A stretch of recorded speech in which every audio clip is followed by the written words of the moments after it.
ГСП онлайн. Городские новости сейчас. Суббота, 15:00. Зимний павильон парка Кио United Battle. Республиканский фестиваль по уличным танцевальным направлениям проходит уже в 3-й раз.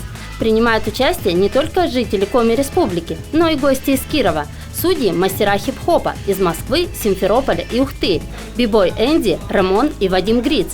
За пультом сегодня диджей Кириллов. Именно в этих батлах танцоры доказывают свое превосходство в чем-то, именно в личном танцевании друг против друга.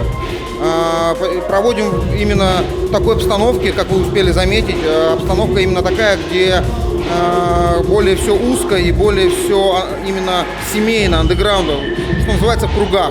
В батле нет возрастных групп, участвуют юноши и девушки от 7 до 28 лет.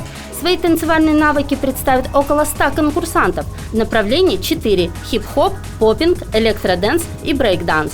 Как говорит один из участников, это не первое его выступление. За 7 лет занятий танцами он поучаствовал во многих соревнованиях. Такое мероприятие, съезжаются все наши друзья. Вот ребята с Кирова приехали. У нас идет общение, также общение в кругах. То есть мы танцуем, общаемся. В общем, все круто. United Battle продлится до 8 вечера. Жюри определят лучших танцоров во всех направлениях.